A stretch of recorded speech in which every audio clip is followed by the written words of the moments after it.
যুক্তরাষ্ট্র ভিত্তিক বিশ্বের শীর্ষস্থানীয় দাতব্য সংস্থা বিল অ্যান্ড মেলিন্ডা গেটস ফাউন্ডেশনকে বাংলাদেশের স্বাস্থ্য খাতে আরও সহায়তা বাড়ানোর আহ্বান জানিয়েছেন অন্তর্বর্তী সরকার প্রধান উপদেষ্টা অধ্যাপক ডক্টর মোহাম্মদ ইউনূস।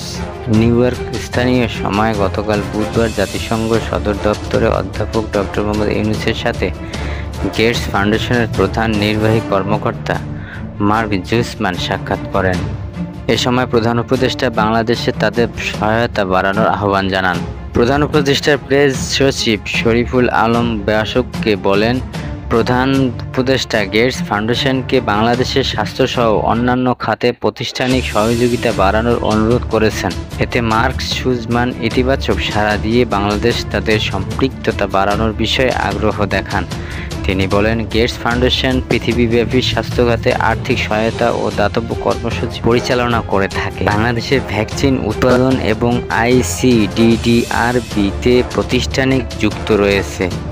প্রেস সচিব বলেন, গেটস ফাউন্ডেশন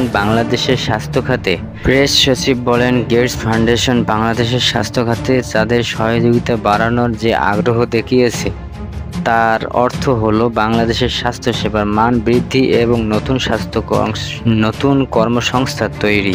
সাক্ষাৎকালে প্রধান উপদেষ্টা বাংলাদেশ স্বাস্থ্যসেবার পাশাপাশি অন্যান্য খাতে সামাজিক ব্যবসা পরিচালনার আহ্বান জানান।